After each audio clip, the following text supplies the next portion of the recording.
Today marks the 10th anniversary of the Batman Arkham trilogy. It all began with Batman Arkham Asylum, which launched for PS3 and Xbox 360 on August 25th, 2009. There are more games than 3, but I'll get more into that later. When discussing this game, it's important to note two things. 1. License-based games, especially ones based on Batman, were more often than not crappy, for lack of a better term. There were some gems, but they were far and few between, and most of them ended up being action platformers, or just straight up beat 'em ups. They were fun, but they didn't make you feel like Batman.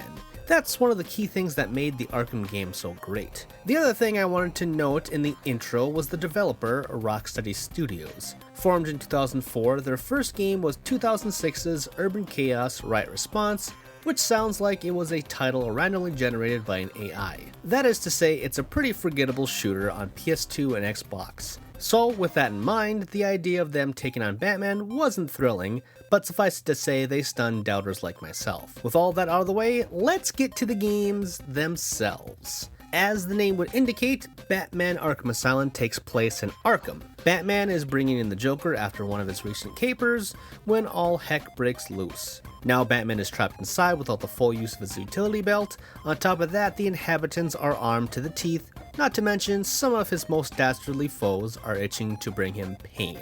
The best way to describe this game would be call it a Metroidvania crossed with Assassin's Creed. Keycards and gadgets will unlock new pathways in this small yet ever-expanding area. Stealth is your best friend, but when combat must be engaged, enemies can be dodged and countered. The one thing I'm still not over, even with the slightly better looking PS4 version, is the artistic design. I get why Batman is ripped, but why do Commissioner Gordon and even Harley Quinn look jacked? The style is ugly to say the least, but that said, the gameplay and story, thanks to the talented voice cast, are incredible, and it cemented the idea that superhero games don't have to be crappy. They can even, gasp, be considered Game of the Year contenders. With that kind of recognition, of course they were greenlit for a sequel. And on October 18th, 2011, Batman Arkham City launched for PS3 and Xbox 360. It basically took the condensed area of Arkham and expanded it into a section of Gotham, thus creating a more open-world experience.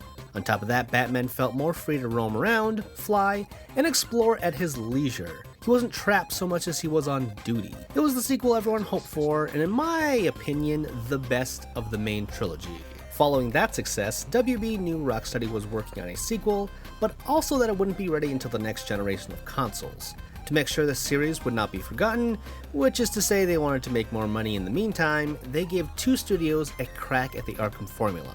Batman Arkham Origins released on October 25th, 2013 for PC, PS3, Xbox 360, and Wii U. On top of that, a spin-off game also came out that same day for the 3DS and PS Vita called Batman Arkham Origins Blackgate. Armature Studio made that, while the main game was handled by WB Games Montreal. They weren't made by Rocksteady, they aren't canonical, heck, they didn't even get the same voice actors. The less said about both, the better. Technically they were fine, but also not exciting and lacked the soul of the first two. So if we disregard those, it would be 4 years before Rocksteady unleashed Batman Arkham Knight on PC, PS4, and Xbox One on June 23rd, 2015, after many delays. And it was not really worth the wait. The big new addition this time was the Batmobile, which was clunky to say the least, and definitely felt shoehorned in. It was flawed overall, but still good, and yet felt lacking and uninspired. Since then, they made a PSVR game, Batman Arkham VR, which was a good proof of concept for the system, but also not super. That was in 2016, and they haven't released anything nor said a peep about their next project since. Rumors have speculated that it might be a Superman game, or Justice League, or TMNT, but again, no real insight has been shed. They made it big with Asylum and City, and then sort of sputtered out seemingly on the idea department. While it would be cool to see them tackle another licensed property, part of me really would rather see them try something original. Will WB allow them to do that though? Well, only time will tell, and hopefully, we'll find out soon.